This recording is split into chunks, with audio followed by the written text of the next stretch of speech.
Así inicia Noticia en Profundidad. Qué placer acompañarles. Soy Tatiana Pérez y les saludo desde nuestra sede central en Caracas, en Venezuela. A partir de este momento, en la próxima hora, tenemos 3 temas que son noticia. Aquí están como siempre. Primero, se los presentamos en titulares, en Noticia Colombia. Este miércoles, el escándalo del variado espionaje a la oposición, periodistas y abogados, revela nuevos hechos y además graves. En debate virtual del Congreso fueron señalados 16 generales de estar detrás de un organizado plan con nexos criminales. Tenemos esta radiografía y la analizamos. Segundo tema que es en Noticia Brasil, el país supera las 12.000 muertes por COVID-19, se acaban las camas en cuidados intensivos. ¿A quién acudir si el gobierno niega la gravedad de la situación, la gravedad sanitaria? Vamos a revisarlo, se los contamos. Tercer tema que es Noticia Chile, producto de presiones, el gobierno, el presidente Piñera, anuncia la cuarentena total en el Gran Santiago, en el área metropolitana de la capital. En tan solo 24 horas, el número de contagiados de COVID-19 se incrementó en un 60% en comparación con jornadas anteriores. ¿A qué se debe esto? Vamos a revisarlo. En Noticia Casi comienza. Bienvenidos, bienvenidas.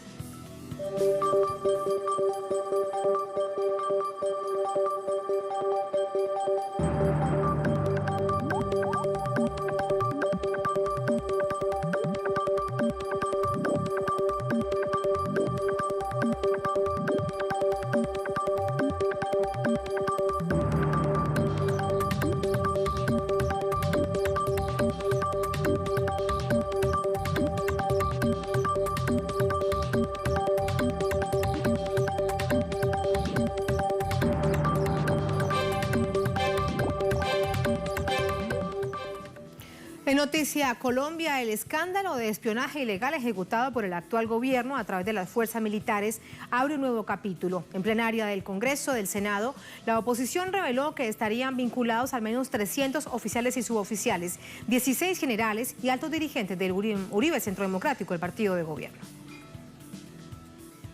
Este miércoles se conocieron nuevas revelaciones en el marco de la denominada Operación Bastón, que contempla la divulgación pública de diversos métodos de espionajes a dirigentes, periodistas, abogados, sindicalistas, entre otras personalidades de la oposición. La investigación parlamentaria también evidenciaría los nexos de la inteligencia colombiana con organizaciones como el Clan del Golfo y la Oficina del Envigado.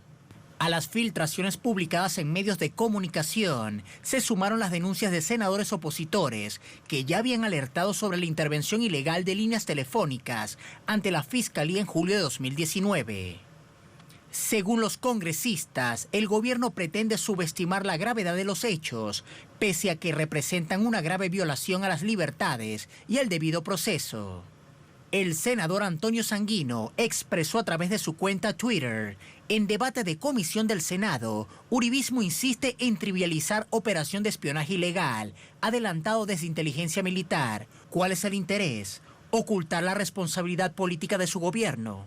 No obstante, a estos cambios de invisibilización, el senador Sanguino destacó los cambios que en los últimos días se habrían realizado en organismos de inteligencia del Estado. Al respecto, Sanguino destacó: si para el uribismo las denuncias del espionaje ilegal son simples señalamientos políticos, si es puro amarillismo de la revista Semana, ¿por qué entonces el revolcón en la inteligencia militar del que saca pecho el ministro de Defensa?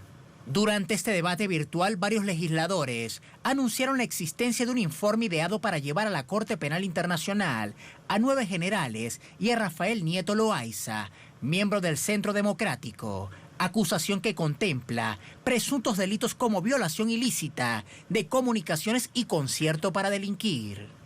Otro de los rostros que se hace visible en este escándalo es el general Gonzalo García Luna.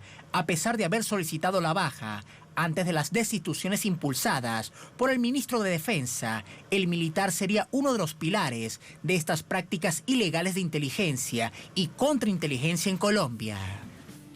Sumamos más información a esta hora desde Bogotá con nuestro corresponsal Hernán Tovar. Hernán, reacciones a este debate con tal nivel de revelaciones. Buenas noches.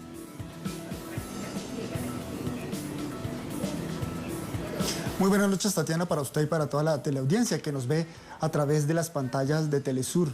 Pues reacciones bastantes, y esto en la medida en que el gobierno no responde a las preguntas hechas por parte no solo de los legisladores, sino de la opinión en general. ¿Quién está detrás de estos espionajes ilegales? ¿Quién ordenó? ¿Quién hay un responsable político?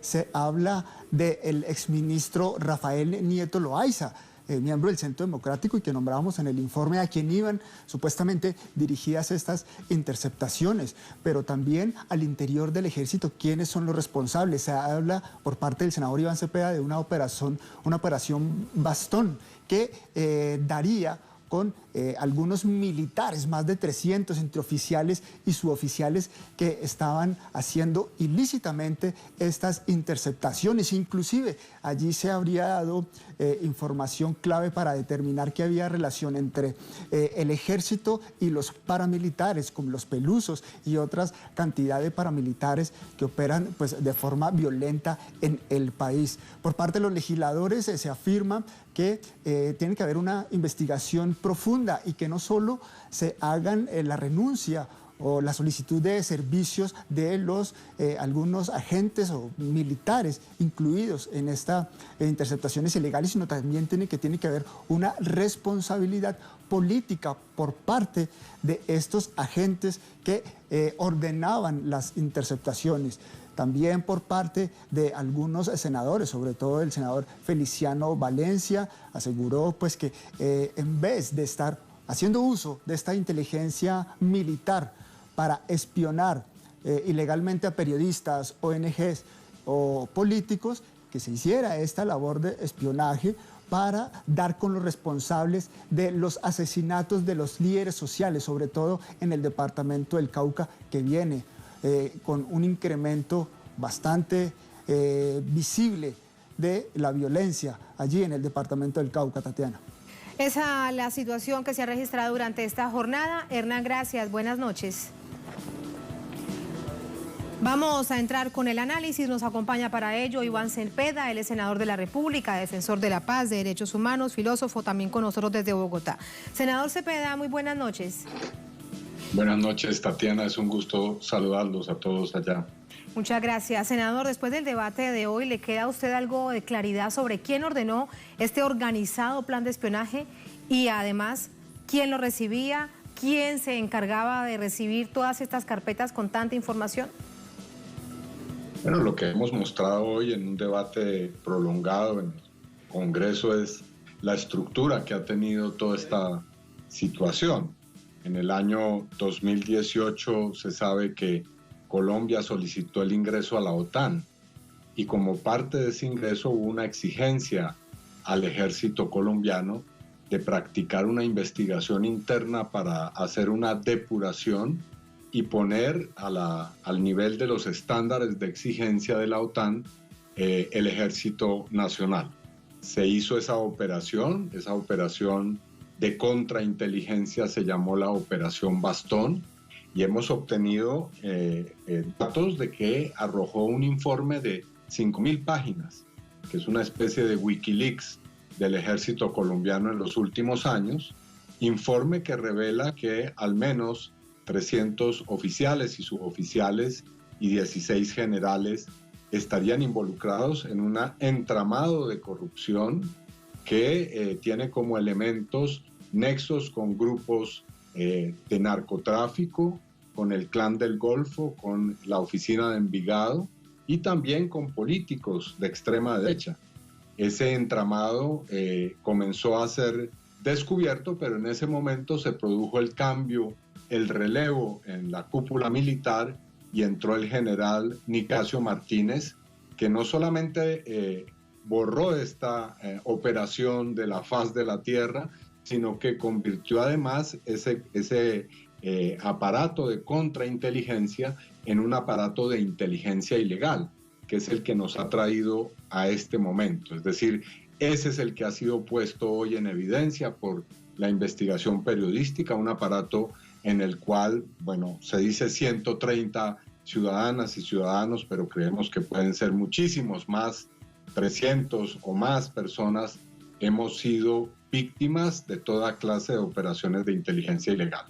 Senador Cepeda, ¿cuál sería el objetivo final de todo ese espionaje, de todas esas carpetas Y me refiero, de hecho en titulares lo planteábamos como un variado espionaje, no es solamente teléfonos, son redes sociales, es espionaje físico, son seguimientos, etcétera, etcétera. ¿Cuál sería el objetivo final?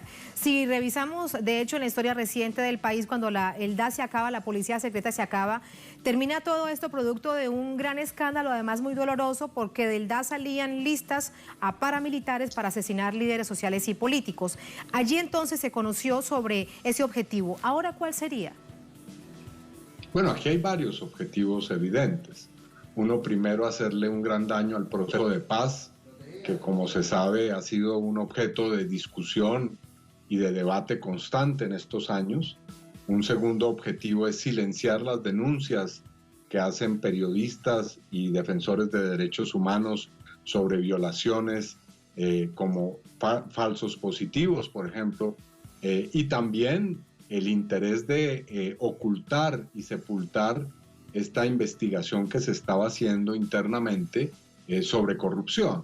Así que no era una sola finalidad, sino múltiples. También hay que decirlo, magistrados de la Corte Suprema de Justicia entre las personas que estaban siendo objeto de esta inteligencia criminal, lo cual indica que había el interés también de torpedear procesos judiciales que se llevan contra aforados en este alto tribunal. Caso específico, senador, están en las listas abogados que tienen directa relación con usted, por ejemplo, el pool de abogados José Alvear Restrepo y el doctor Bejarano. ¿Cuál era el objetivo en ese caso particular? ¿Qué es lo que estaría detrás? Bueno, aquí hay una persecución que no es nueva.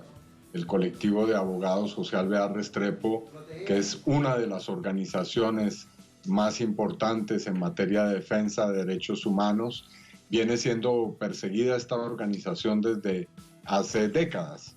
Y en este caso, eso corresponde a que las investigaciones que lleva a cabo, la defensa de casos muy sonados en el debate público en Colombia y en la opinión pública, pues hacen que sus abogadas y abogados se conviertan en objetivos de lo que se llama blanco legítimo y perfilamiento. Ese es el lenguaje aséptico con el cual hoy se intenta disfrazar esta inteligencia criminal. Sí, hay una figura política del Partido Centro Democrático. Ustedes en el debate han planteado que va a ser denunciado por varios hechos penalmente. ¿Qué les hace pensar que esa persona directamente está involucrada, recibía la información y después de eso, ¿a quién se la entregaba?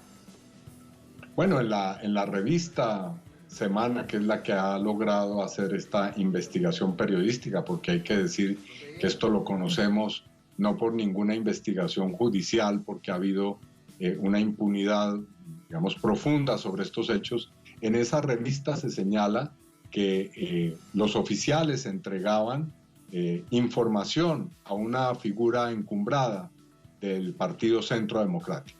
Posterior a esa revelación, en otro medio de comunicación apareció el nombre de Rafael Nieto Loaiza, que hay que decir ha sido ex viceministro y también es una figura muy cercana a Álvaro Uribe, quien, como se sabe, es el jefe de este partido político.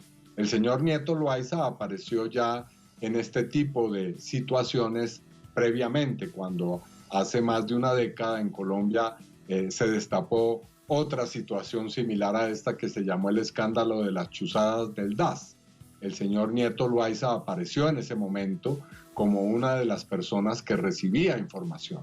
Así que es la segunda vez en la cual aparece involucrado en este tipo de hechos y nosotros vamos a proceder a entregar esa información a las autoridades judiciales que creemos son las que deben, en este caso, dilucidar si este señor es responsable de esa clase de conductas delincuenciales. Una figura del partido de gobierno, recordarle a nuestra audiencia que Uribe Centro Democrático es el partido de gobierno. ¿Existen aún posibilidades para pensar, senador, que el presidente de la nación, que el presidente Duque, que sus más cercanos asesores no tenían conocimiento de este entramado de espionaje, de corrupción y de criminalidad? Pues lo que hemos dicho hoy en el debate es que hay que recordar algunos hechos. Desde hace más de un año, junto al senador Sanguino y al senador Roy Barreras, instauramos una denuncia ante el presidente de la República diciéndole que nosotros habíamos obtenido información de que se estaría practicando esta clase de espionaje. La respuesta del presidente fue totalmente displicente y nunca se investigó esta denuncia. Luego hemos tenido una discusión larga en torno al general Nicasio Martínez, que es el general que dirigió el ejército durante estas operaciones ilegales. Y siempre hemos hecho denuncias puntuales sobre sus actuaciones. Incluso el periódico The New York Times publicó un largo reportaje acerca de la responsabilidad que este oficial tendría en resucitar los mal llamados falsos positivos en Colombia. Sin embargo, el presidente mantuvo al general Martínez hasta que ya fueron tal cantidad de denuncias las que se presentaron que tuvo que llamarlo a calificar servicios o permitir que él voluntariamente presentara su dimisión. A pesar de eso, salió rodeado de honores por parte del presidente en un discurso altisonante. El presidente lo destacó como un gran oficial y como una persona a la cual le debíamos dar los colombianos toda nuestra gratitud. Pues bien, hoy hemos recordado algunos de esos hechos porque al menos es posible señalar que el presidente tuvo una actitud omisiva frente a todas estas denuncias que fueron presentadas a tiempo. Del debate que terminó sobre las 3 de la tarde, hora de Colombia, senador, el ministro de la Defensa, Carlos Holmes Trujillo, decía que él no podía aceptar que se tratase de una política de Estado y reiteraba que era prácticamente un grupo de militares, de ovejas descarriadas, pero estamos hablando de 16 generales y más de 300 oficiales y suboficiales. Cuando vemos entonces este bloqueo que plantea el propio gobierno, que mantiene y reitera este hecho, ¿cómo avanzar realmente en un proceso de eliminación de esta práctica dentro del ejército y de las fuerzas militares colombianas? Bueno, si se trata de acudir a esa clase de metáforas, diríamos que en Colombia no hay ovejas descarriadas, sino rebaños descarriados.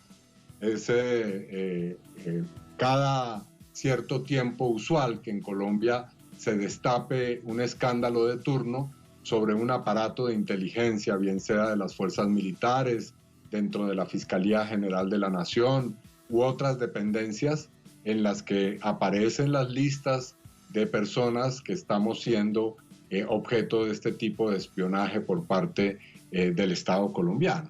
Así que es muy difícil negar que aquí hay una línea que se ha mantenido en el tiempo y que solamente una reestructuración profunda de las fuerzas militares y de los aparatos de inteligencia del Estado pudiera corregir. El asunto es que, por ejemplo, en medio de este debate hemos citado la existencia de unos personajes que se llaman en el ejército hombres bomba, que han estado uno tras otro en estos aparatos de inteligencia criminal y que se denominan hombres bomba porque de ser puestos en evidencia pues pueden estallar con toda la información y todos los secretos que han acumulado en esa actividad ilegal. Como el general Luna, por ejemplo, senador. Sí, el general García Luna precisamente es un buen ejemplo de esa clase de personajes, porque él ha estado vinculado al ejército y al arma de inteligencia desde la época de los escándalos de las chuzadas del DAS, una dependencia que estaba a cargo del propio presidente de la República, que en ese entonces era Álvaro Uribe.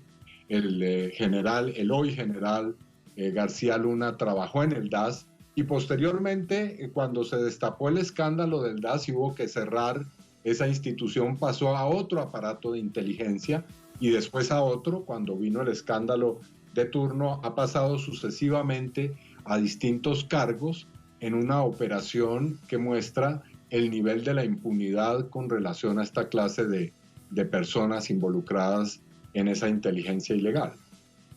hecho no hay apertura de investigaciones que se conozcan de manera pública sobre este general. Volviendo, si me permite, a la pregunta anterior, ¿requiere entonces una revisión profunda o un debate profundo público nacional de la doctrina militar colombiana?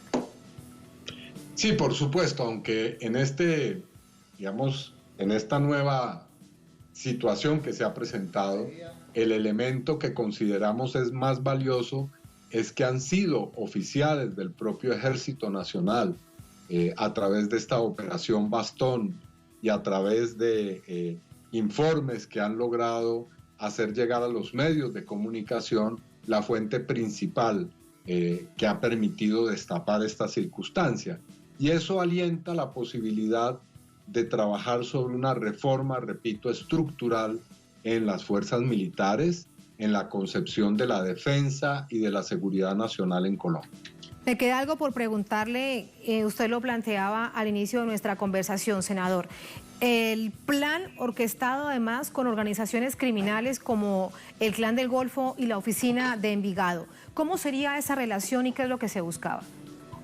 Bueno, la operación Bastón mostró que había oficiales que, por ejemplo, estaban a sueldo de estas organizaciones criminales, o que, por ejemplo, les vendían a integrantes de esas organizaciones salvoconductos para el uso de armas, o que tejían relaciones con algunas organizaciones criminales para actuar conjuntamente contra, por ejemplo, la guerrilla del ELN.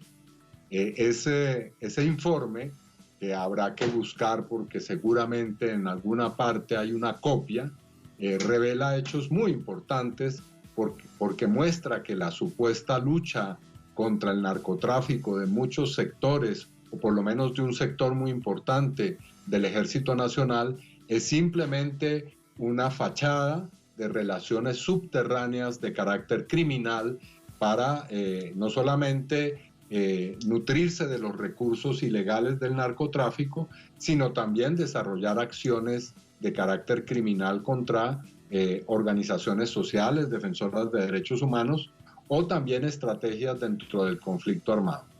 Ese informe en algún momento saldrá, como se revela la verdad, más temprano que tarde. Senador, muchas gracias por ayudarnos a comprender esta complejidad. Muy buenas noches. A ustedes muchas gracias, Tatiana, como siempre. Gracias, muy buenas noches. Así nos vamos a la primera pausa en esta emisión de Es Noticia. Al volver en Noticia Brasil. El país supera los 13.000 muertes por COVID-19 y se acaban las camas en cuidados intensivos. ¿A quién acudir si el gobierno, el presidente Bolsonaro, niega la gravedad sanitaria del país? Se los contamos al volver en Es Noticia.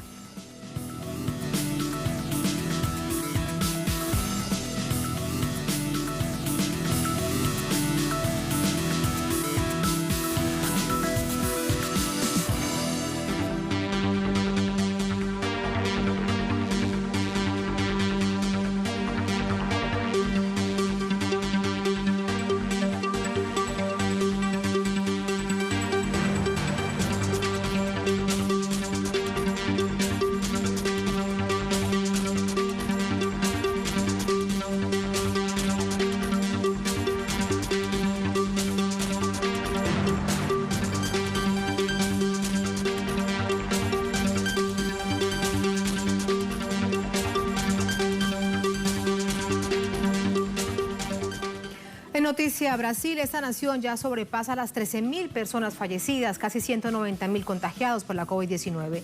Además, en este sentido, la OMS alerta que por Brasil y por Estados Unidos, el foco de la pandemia se traslada nada más y nada menos que a nuestra América. Una campaña impulsada por organizaciones populares busca conseguir camas para cuidados intensivos en esta nación que contrasta con la atención a la pandemia por parte del gobierno. El presidente Bolsonaro, revisamos todos esos detalles a continuación. Más de 13.000 fallecidos y más de 185.000 contagios por COVID-19 son las cifras que reporta la Universidad Johns Hopkins sobre el gigante del sur, que solo es superado en todo el continente por los Estados Unidos. El ascenso de la curva de contagios desde finales de marzo no se detiene. Las razones de estos alarmantes indicadores, de acuerdo a especialistas, son por las medidas tardías que implementó el gobierno de Jair Bolsonaro, quien desestimó los efectos de la pandemia, a la que llegó a calificar como una simple gripe, e incluso en sus primeras alocuciones sobre el coronavirus llamó a la población a no guardar cuarentena. Se suma además el desmontaje de los servicios públicos de salud que iniciaron luego de la salida de la presidencia de Dilma Rousseff y que se profundizaron luego del arribo al poder del actual mandatario Jair Bolsonaro. La ineficiente gestión ante la actual crisis convierte a Brasil en el epicentro de la pandemia en el hemisferio sur.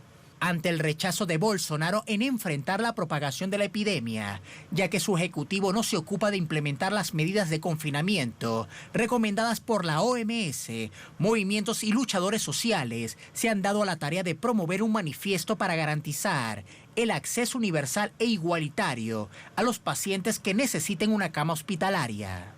Se trata de la campaña Camas para Todos, que permite a los más necesitados sobrevivir a los rigores del coronavirus, ya que la vida de una gran parte de los afectados depende cada vez más de la condición financiera, debido a la insuficiencia de asistencia gratuita y universal. De acuerdo a informes de medios locales, en Brasil han fallecido más de 100 enfermeras por COVID-19 y más de 4.100 están infectadas por el coronavirus. Las muertes por síndrome respiratorio agudo aumentaron en más de 1.500% y más de 33.000 hospitalizaciones por enfermedades respiratorias en lo que va de año. Mientras la nación, que representa la segunda mayor economía de América, está en una crisis social y sanitaria, con miles de muertos y contagiados por coronavirus, el presidente Bolsonaro se divierte. ¿Cuál es la situación esta noche? De una vez vamos hasta Río de Janeiro con nuestro corresponsal Andrés Vieira. Andrés, buenas noches.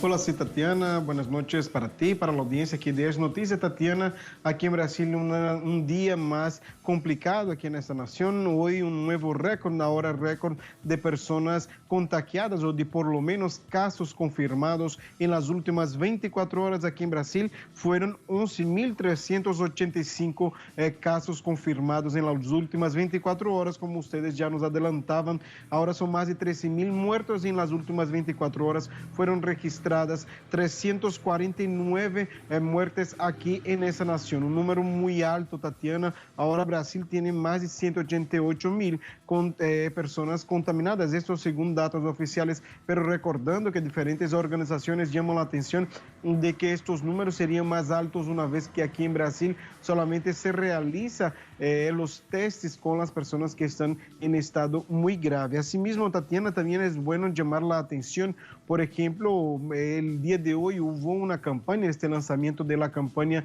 que sería Cama para Todos, en este momento donde los hospitales públicos aquí ya están llenos, Tatiana, están llenos y están ya con camas, ya no tienen camas para recibir a todas las personas. Muchas ciudades ya viven este drama del colapso. Asimismo, en otros hospitales privados todavía existen camas disponibles, por eso que por aquí existe este esfuerzo para pedir que el SUS, el Sistema Único de Salud, administre todas las camas hospitalarias en todo el país. Tatiana, para terminar, un dato del propio gobierno, estos son datos de 2019. Aquí en Brasil existían en 2019, en diciembre de 2019, existían cerca de 32.000 camas de unidades de terapia intensiva aquí en Brasil, y estas camas, 48% estaban en manos del Sistema Único de Salud, del sistema público, pero 52% de estas camas en diciembre de 2019 estaban bajo el comando, el control de hospitales privados. O sea, por eso es muy importante que aquí no se decida quién vive o quién no vive por el dinero, pero que todos tengan el acceso universal a una cama hospitalaria al momento de necesitar de esta cama para hacer un tratamiento, para hacer justamente un procedimiento médico para buscar la recuperación de su vida. Un tema muy importante por aquí, Tatiana, y estos movimientos lanzaron justamente hoy este manifiesto muy importante para este momento que vivimos por aquí, Tatiana. Sobre ese tema va nuestro análisis. André, gracias. Buenas noches. Buenas noches. Buenas noches. Nos acompaña para ello el doctor Armando De Negri. Él es médico especialista en emergencias, doctor en políticas y sistemas de salud, con nosotros precisamente desde Brasil. Doctor De Negri, ¿cómo está? Buenas noches. Buenas noches. Muchas gracias por acompañarnos. Usted es el coordinador de la Red Brasilera de Cooperación en Emergencias y miembro de la coordinación de la campaña Vidas Iguales, Camas Hospitalarias para Todos. Una campaña que recién comienza producto de esta emergencia. Se necesitan camas para salvar vidas. ¿Cómo va esto? Pues sí, o sea, de alguna manera el impacto de la pandemia, lo que nos hizo ver a todos, es algo que desde hace algunos años ya denunciamos, que es la infraestructura del Sistema Universal de Salud de Brasil, el SUS. Es una infraestructura que históricamente no ofrece la dimensión necesaria para dar abasto a las necesidades de toda la población, porque estamos hablando de un sistema universal para 212 millones de habitantes.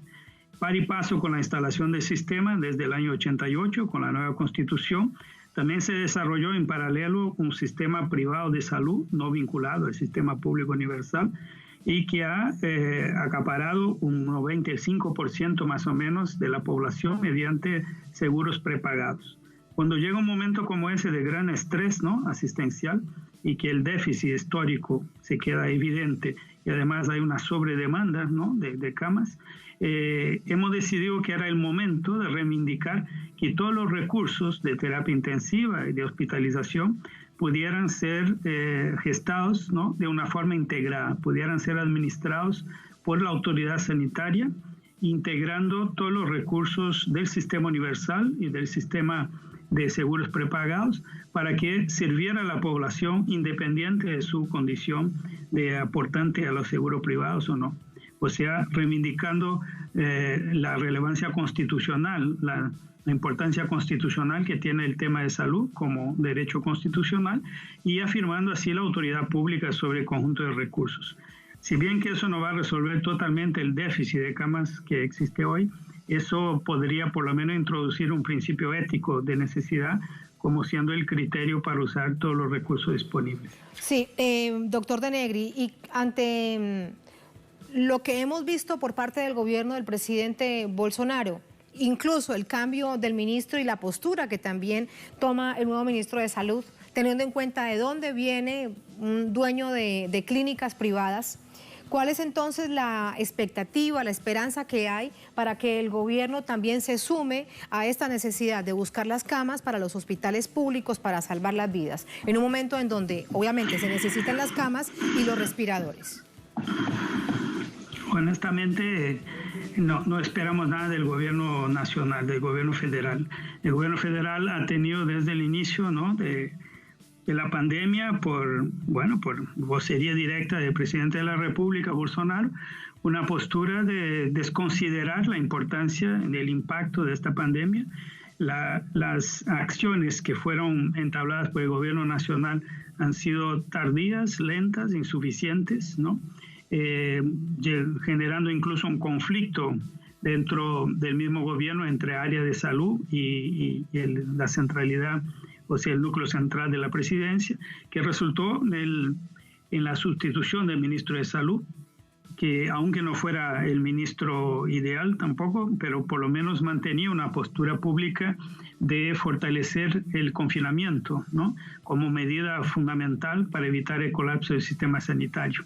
En la medida que el mismo presidente de la República descalificó el confinamiento y transfirió a los gobernadores, ¿no?, de las provincias, de los estados, y a los alcaldes la autoridad de establecer el confinamiento como medida protectiva, el resultado ha sido muy irregular en el país, ¿no?, porque un discurso de la presidencia que orienta hacia una dirección y de gobernadores en su mayoría y alcaldes en otra dirección resultó también en desinformación.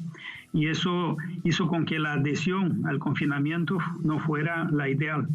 El resultado práctico hoy es que tenemos algunos estados ya al borde de colapso, ya con un lockdown decretado, ¿no?, lockdown decretado de algunas áreas metropolitanas. ¿Qué estados son estos, doctor De Negri? ¿Qué estados son estos que están al borde del colapso? Sobre todo el estado de Amazonas, ¿no? En la capital Manaus fue el primero que entró en un colapso importante. La Fortaleza, la capital del estado de Ceará. São Luís, el capital del estado de Maranhão, todos del nordeste y norte, caso Amazonas. Y en el sudeste la situación del Río de Janeiro también es muy delicada, ya con agotamiento de la capacidad hospitalaria en la región metropolitana. Y en el estado de São Paulo también. O sea, con la baja de la adhesión al confinamiento en São Paulo, ya el gobernador de São Paulo empieza a considerar fuertemente el lockdown para el estado, ¿no? En los próximos 15 días, ¿no? O sea que esos serían los casos más dramáticos en este momento, pero hay un conjunto de otros estados que van paso a paso en esta dirección. De hecho, la campaña que empezamos hoy, al poner el conjunto de recursos hospitalarios bajo la gestión pública, clama sobre todo por la intervención de los gobernadores, no del Estado Nacional, no de la Unión, sino de los gobernadores que tienen prerrogativas, ¿no? Puesto que nosotros somos una república federativa, entonces hay una cierta autonomía. ¿Y allí sí hay alguna receptividad, doctor Denegri, con respecto a gobernadores, a las autoridades locales, que de hecho tomaron, recordemos, desde hace un mes decisiones, bien usted lo recordaba, independientes al ver que el gobierno federal no actuaba? ¿Hay entonces reciprocidad desde los gobernadores? Ya hay innumerables gobernadores que empezaron a actuar en el sentido de extender la autoridad pública sobre los recursos privados. Si bien es cierto que lo están haciendo mediante contratación, mediante negociación con el sector privado no vinculado al sistema universal, es un paso importante para poder hacer público, ¿no?, el acceso a estos recursos.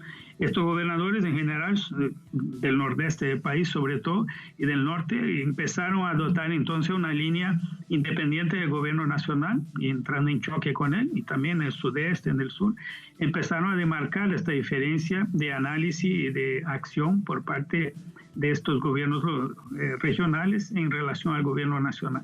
Eso es lo que ha permitido mínimamente salvar alguna cosa hasta ahora, en el sentido de preservar confinamiento, de enfrentar de manera más sólida la situación.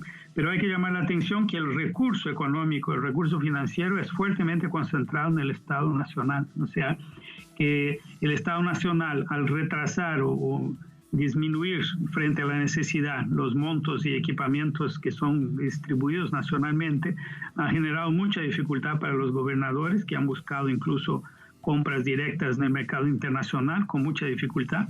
Y por otro lado, ha generado un gravísimo problema en la protección social y económica de las poblaciones en confinamiento. O sea, eso dependía muchísimo y sigue dependiendo de transferencias financieras del Estado Nacional para poder financiar, ¿no?, la protección de los trabajadores que están impedidos de trabajar por ahora, de empresas pequeñas sobre todo que quedan sin capacidad, ¿no?, de producir y empiezan a tener inviabilidad en su existencia, a la masa de trabajadores informales que dependería de trabajo diario y que necesitan transferencias de recursos para sobrevivir.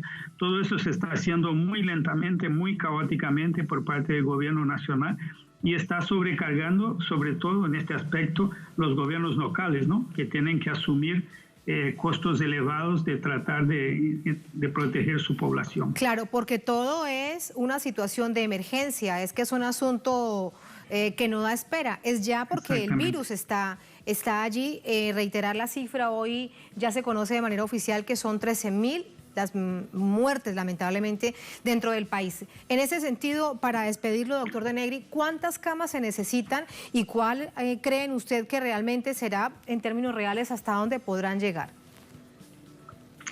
Primero hay que aclarar otra cosa. Estas cifras que publica el gobierno nacional, nosotros de la comunidad científica y todos tenemos absoluta certeza que son muy subdimensionadas. Hablamos de un total de casos que hoy estaría alrededor de 1.800.000 casos, ¿no?, muy diferente al número oficial.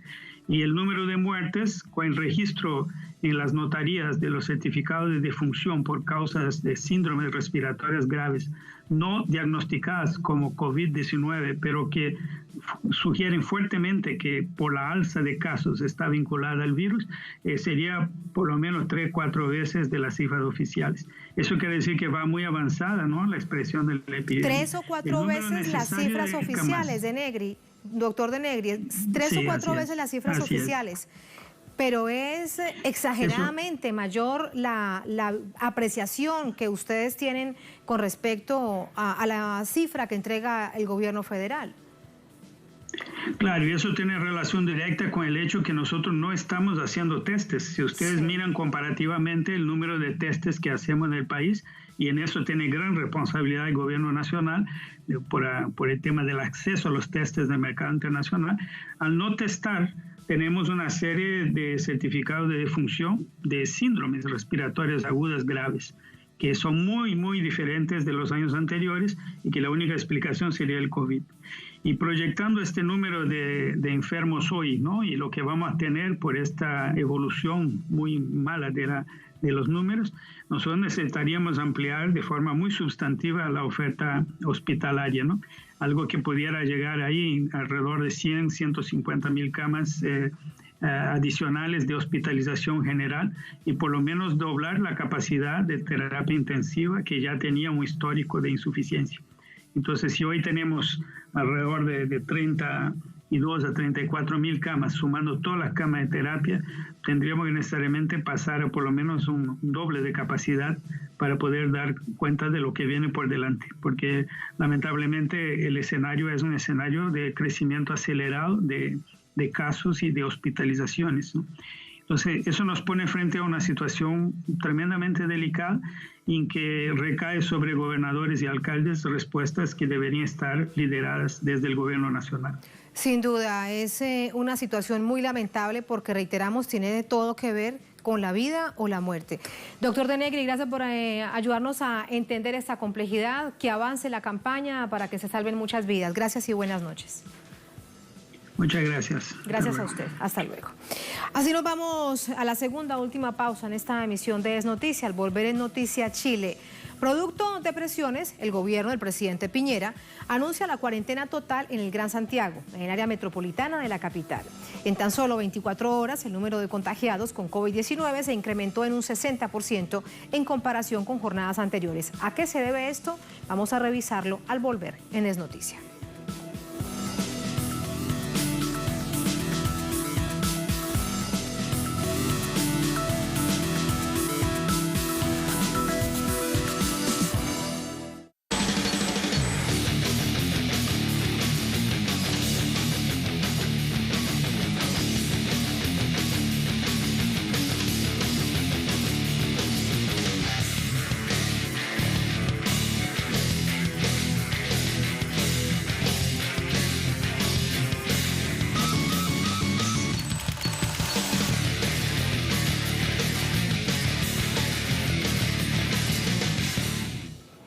En Noticia Chile, el número de contagios de coronavirus implosiona y obliga a tomar medidas extremas en el área metropolitana, en Santiago. La nación se convierte en ejemplo de los resultados perjudiciales que suponen la flexibilización prematura del confinamiento. El ministro de Salud anunció cuarentena obligatoria total para la provincia de Santiago y extensiva a otras comunas aledañas. Alrededor de este gran anillo, donde viven prácticamente 8 millones de personas, se va a imponer una aduana sanitaria para positivamente limitar aquellas salidas que no tienen que ver con la provisión de alimentos, con el trabajo. La medida había sido solicitada por distintos alcaldes y organizaciones médicas en los últimos días debido a la rápida expansión de la COVID-19. Hasta este miércoles, el país registra 34.381 casos positivos. En las últimas 24 horas se han notificado como positivos la cifra de 2.660 casos, prácticamente un 60% más que el día de ayer. Y por supuesto, una cifra récord desde que empezamos este seguimiento y enfrentamiento de esta pandemia. El propio ministro reconoció en días pasados que el país no cuenta con un sistema de salud que pueda tolerar una mayor demanda. De acuerdo con cifras oficiales, la ocupación de camas en unidades de cuidados intensivos es del 77% a nivel nacional y de 87% en la región metropolitana. La angustia crece con un estudio reciente de la Escuela de Salud Pública de la Universidad de Chile sobre el avance del coronavirus, que estima que podría producirse un colapso del sistema sanitario en las 2 próximas semanas. El informe proyecta un pico de contagios para finales de mayo o principios de junio. La emergencia actual pudo prevenirse. A diferencia de otros países de la región, el gobierno de Sebastián Piñera rechazó desde el inicio decretar el confinamiento nacional y cerrar totalmente la economía. Optó por cuarentenas selectivas y estratégicas, con restricciones que se imponen y se levantan en cada comuna o ciudad en función de los nuevos contagios. La nueva decisión se da apenas 2 semanas después de que el presidente hablara de una nueva normalidad a ser establecida en el país, que incluía el retorno al trabajo presencial de funcionarios públicos, la reapertura de centros comerciales y el regreso a clases escolares. Medidas que contravenían las advertencias hechas por la Organización Mundial de la Salud sobre los efectos perjudiciales de la temprana flexibilización de las medidas. Vamos a entrar con el análisis. Para ello nos acompaña Carolina Espinosa. Ella es dirigente sindical de la Salud Municipal, vocera de la coordinadora No Más AFP. Carolina, ¿cómo está? Muy buenas noches. ¿Cómo está usted? Muchas gracias, Carolina. Esta decisión la toma hoy el gobierno, el presidente Piñera, a través del ministro de la Salud, y comienza el próximo viernes en la noche. ¿Qué implicará para el Gran Santiago una decisión tardía como estas? Bueno, nosotros venimos planteando medidas sanitarias desde hace largo tiempo. Efectivamente, es un clamor desde los municipios, desde las comisiones sindicales, que se implementen estas cuarentenas de manera de proteger la vida de la ciudadanía y entendemos que hoy día ya es bastante tarde para reaccionar frente a esto. Sin embargo, evidentemente es muy necesario, a pesar de todas las condiciones de dificultad que hoy día se tienen, porque al decretarse cuarentena, también el mundo del trabajo, las familias que deben día a día conseguir el sustento, también se ven restringidas para aquello, y por lo tanto significa dificultad para la población, pero claramente es urgente, era urgente ya hace mucho tiempo. Nosotros decimos con mucha claridad que esta medida es tardía y las cifras nos están demostrando dramáticamente que este gobierno criminal no ha tomado las decisiones a tiempo, y por lo tanto estamos sufriendo las condiciones adversas en las comunidades y en los centros de salud, que están absolutamente atochados, colapsados y viviendo situaciones realmente complejas. Las que más preocupa son las pruebas, los llamados test PCR. ¿Las tienen o no las tienen? Porque recordemos que la víspera se había elevado la denuncia, el ministro dice que el sistema de salud lo tiene, pero que las clínicas, el sistema privado, dicen que no lo tienen. ¿Cuál es la realidad de esta situación? Es una cuestión dramática, porque efectivamente veníamos con cantidades de casos de 300, 500 por día, ya creciendo en esta última semana. Todos los aumentos en casos fueron superiores a los 1.000 y tantos, y hoy día encontramos más de 2.000 y tantos casos, y a eso nosotros sabemos que hay que adicionarle el estancamiento que hay respecto del procesamiento de la toma de muestras.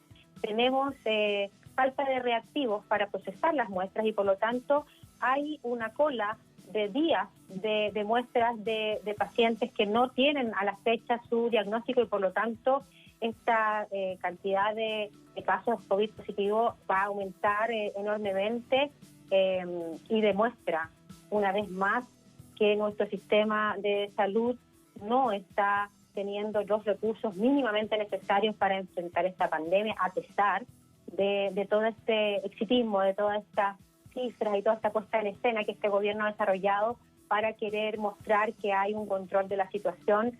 Y la verdad es que quienes estamos en el terreno, quienes estamos en los establecimientos de salud, sabemos que la situación es absolutamente desbordada. De hecho, es muy complejo. Este 10 de mayo, los compañeros, los sindicatos del Hospital San José, que es la zona norte de la región metropolitana, denunciaban que se les ha muerto un paciente porque no tuvieron un ventilador mecánico para poder atenderle. Y respecto de esa denuncia, de esa alerta de ese llamado de auxilio, lo que ha ocurrido es que se ha tratado de invisibilizar, se ha perseguido a la dirigencia de los trabajadores y trabajadoras que han hecho esta denuncia y ya están sufriendo represión y sumarios, y la condición del hospital sigue sin poder tener la solución real porque no estamos teniendo camas. Claro, se da una cifra de que todavía hay un margen de camas disponibles, pero la verdad es que esas camas disponibles no siempre están en el recinto de salud en donde se requiere provisionar la atención y por lo tanto estamos empezando a sumar cada día mayor muerte y mayor dificultad para la población. Me queda algo por preguntarle, Carolina, y vemos entonces que es una situación de manera integral muy compleja. Cuando nos habla además de la preocupación, porque habrán familias, cientos de ellas probablemente, que no podrán salir para encontrar su sustento, ¿hay alguna expectativa, alguna esperanza de anuncios en términos sociales por parte del gobierno? Ha sido la guinda de la torta y la desprotección absoluta, es decir, el clamor por medidas sanitarias en lo absoluto. Aquí hay una mirada hospitalocéntrica de buscar y querer hacer un espectáculo de ventiladores mecánicos cuando las medidas preventivas no se han tomado y a la vez no hay políticas de protección social que hoy día puedan garantizar que las familias efectivamente puedan cumplir una cuarentena. Es decir, hoy día se han entregado algunas mejoras que tienen que ver con echar mano al subsidio de cesantía para paliar en parte las remuneraciones de los trabajadores del mundo dependiente, pero la gran mayoría de los trabajadores y trabajadoras en Chile son trabajadores informales por cuenta propia. Y respecto de esa ayuda urgente y necesaria, aún no hay ningún proyecto de ley aprobado, por tanto no hay ningún peso para que las familias puedan comprar el alimento o pagar sus cuentas, porque no ha habido ninguna medida de protección social a la fecha con todas las necesidades que la gente sin cuarentena ya estaba pasando. Hoy día con esta cuarentena, la situación socioeconómica de las familias en los territorios, en los barrios, se está viendo aún de mayor dificultad y de mayor desolación y abandono. Es dramática la situación en un país que tiene dos mundos, porque efectivamente en el barrio alto, como decimos acá, en el lugar donde están los sectores acomodados, efectivamente hay posibilidades de hacer cuarentena en otros espacios con recursos económicos, y es muy distinto lo que hoy día pasa cuando ya este virus se ha propagado a la población, al Chile real, donde hay condiciones de hacinamiento y donde hay falta de trabajo y de sustento para la gente. Esta reflexión que usted hace, Carolina, con esto la despido, recuerda, pero con tal claridad, el terremoto que sacudió el país, porque esa situación también develó la verdad, la realidad, la cruda realidad de la población chilena. En este caso lo vemos de nuevo con ese ejemplo que usted nos da. Muchísimas gracias, la despido vía telefónica. Buenas noches. Muchas gracias, Tatiana. Gracias a usted. Gracias a ustedes por habernos acompañado. Ponemos punto final a esta emisión de Noticias. Cerramos nuestra pantalla tradicional. Nos queda en redes sociales, @Noticia Telesur, @Tatiana Telesur. Durante esta jornada, otro hecho fue noticia. Con eso lo dejamos. Hasta mañana.